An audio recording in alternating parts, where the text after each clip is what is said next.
Les cellules souches, ça m'a permis d'être en vie maintenant.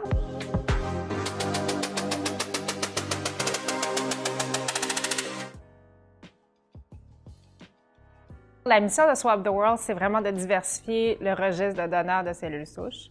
Puis qu'est-ce que ça veut dire concrètement? C'est qu'il y a plein de patients dans le monde qui ont un cancer du sang ou qui ont des problèmes de sang, des grandes maladies de sang qui ne trouvent pas de donneur parce que ça prend vraiment une greffe de cellules souches ou de moelle osseuse pour les sauver. Donc la greffe, c'est l'ultime traitement. Puis ils ne trouvent pas de donneurs compatibles parce qu'il manque de diversité, il manque de donneurs dans ces registres-là parce qu'il y a 70 des donneurs qui sont blancs, alors que 30 des donneurs sont autres. Je pense que c'est les deux. C'est sûr que les registres les plus robustes sont dans les pays les plus industrialisés, donc ce sont les pays les plus riches, comme les États-Unis, le Canada et aussi en Europe. C'est sûr que c'est la majorité des gens qui habitent là, ce sont des Blancs. Fait qu'il ne faut pas être surpris que ce sont des Blancs. C'est sûr que aussi les gens qui ont immigré dans ces pays riches-là, leur priorité, c'est pas le don de cellules souches, c'est de se trouver une job, puis de trouver un gagne-pain, puis essayer de bâtir leur famille, puis de survivre, point. Fait que tu penses même pas à ça. Mes parents ce sont des boat people qui sont arrivés au Canada. Ils nous ont jamais parlé de don de sang, ils nous ont jamais parlé de don de cellules souches. Tout ce qu'ils nous parlaient, c'est faut avoir une bonne éducation, faut se trouver une job, c'est tout. Et je pense que le don de cellules souches, ça peut aussi rassembler les gens parce qu'il y a une inégalité raciale qui est d'actualité, puis on peut faire vraiment un grand changement, mais si on n'est pas éduqué à ça, on ne peut pas le faire. C'est juste débile parce que, tu sais, c'est une réalité dans tout. Pour trouver une job, pour s'intégrer dans la société, il y a toujours cette barrière-là. On est toujours désavantagés, puis il faut toujours travailler plus fort, mais quand c'est rendu à un système de santé, quand tu es malade, qu'on dit « tu as le cancer », malheureusement, à cause de la couleur de ta peau, à cause de ton ethnicité, on a de la difficulté à trouver un donneur pour toi. C'est le dernier recours, puis on a de la difficulté pour toi. C'est ridicule, c'est horrible comme situation. Tu devrais être au moins sensibilisé à ce qu'est un don de cellules souches. Si tu sais c'est quoi un don de sang, puis après, c'est aux gens de prendre la décision, est-ce que je veux être un donneur ou est-ce que je ne veux pas être un donneur? Le fait qu'il n'y a personne qui le sait, en médecine, en soins infirmiers ou peu importe, dans la rue, tu rencontres un jeune, tu demandes « Hey, as-tu déjà entendu parler du don de cellules souches? » Je te le dis, 100 des gens vont dire « Non, on n'est jamais entendu parler. » Il faut que ce soit de la même ethnicité.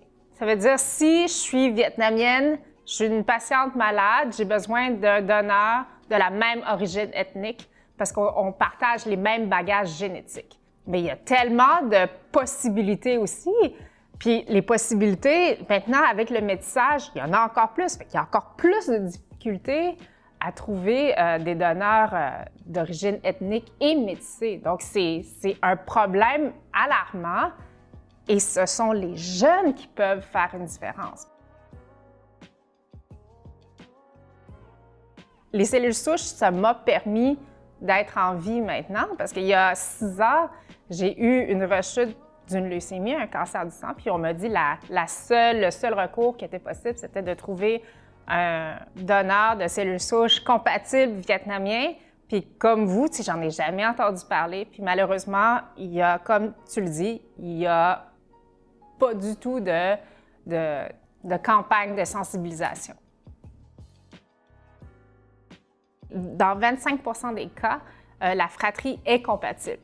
Donc, moi, je suis tombée dans le 75 des cas. Il fallait que j'ai un donneur que je ne connais pas, mais de sa générosité, il dit « Oui, je vais sauver la vie d'une patiente ou d'un patient que je ne connais pas. » Puis, les médecins m'ont dit « Ouais, ben tu sais, étant donné que tu es vietnamienne, ça va être très difficile de trouver un donneur pour toi. » Puis, au lieu d'attendre, parce que j'avais 2 mois. Ils m'ont donné ton deadline, c'est vraiment un deadline.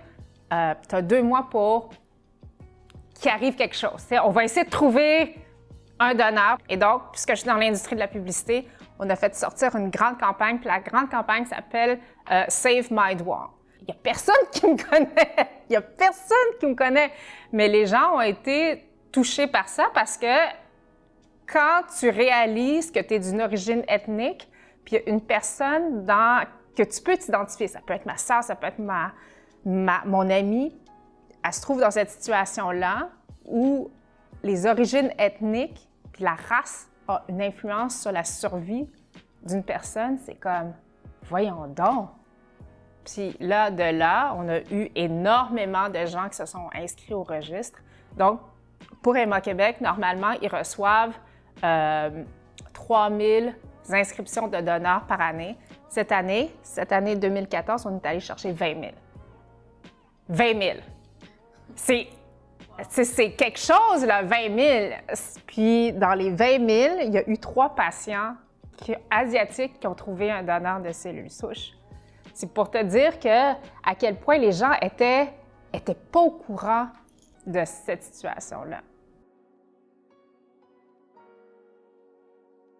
Nous, qu'est-ce qu'on est? On est une plateforme pour 53 pays dans le monde. Donc, peu importe où tu te trouves, si tu vois une publication de Swab the World, tu peux t'enregistrer à même le site de Swab the World. On est une plateforme et on redirige les donneurs potentiels dans leur propre registre.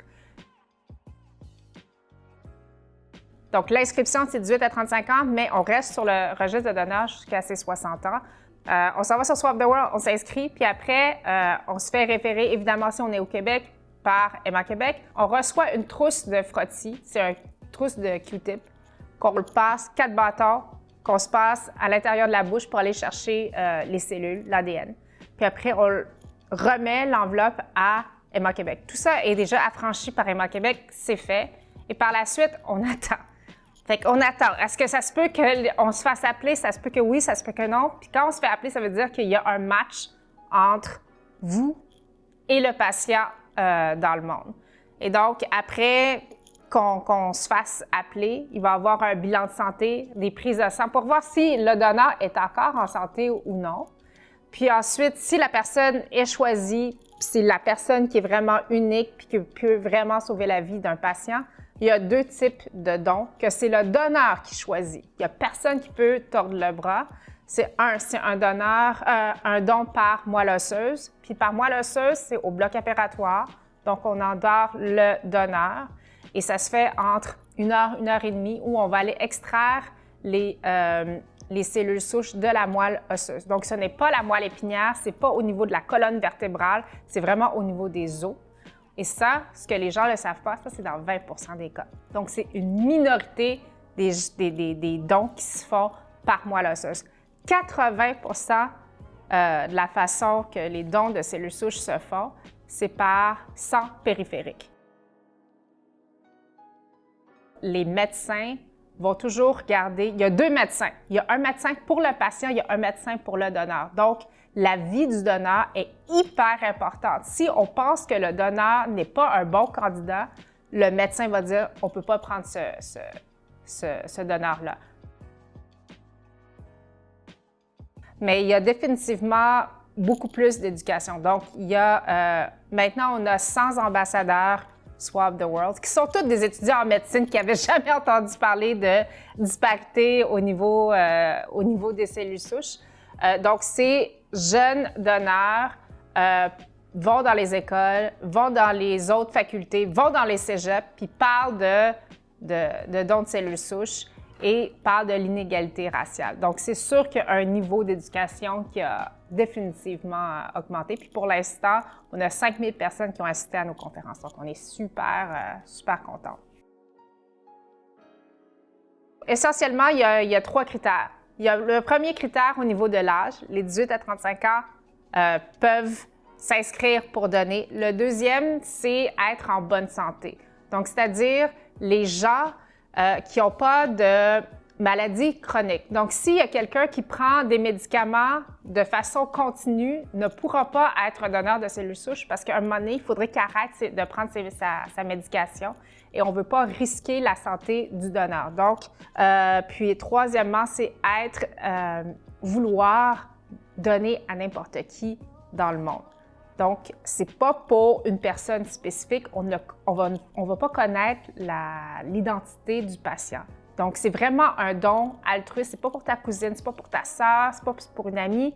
C'est vraiment un don pour savoir, OK, bien, j'ai peut-être sauvé la vie d'une autre personne que je connaîtrais peut-être jamais. Peut-être que je vais la rencontrer un jour après 1 an si les règlements nous laissent, si les registres nous laissent. Peut-être que je vais pouvoir la rencontrer, mais on le fait vraiment par pur altruisme. Année à l'année longue, je pense que la chose la plus simple, c'est déjà d'aller sur Swap the World puis de voir si ça nous intéresse ou non. Puis si ça nous intéresse, c'est évidemment, c'est devenir un donneur de cellules souches. Puis après, lorsque vous avez votre trousse de frottis buccal, ce serait super le fun si les gens pouvaient se swabber. Donc, passer les Q-tips dans la bouche, prendre des photos, puis nous taguer sur les réseaux sociaux pour qu'il y ait plus de gens aussi qui se disent « Ah oui, bien, comment ça se fait que je n'étais pas au courant de ça? C'est quoi ça? » Puis ça intéresse plus de gens. C'est ce qu'on demanderait. Ce serait notre souhait 2021.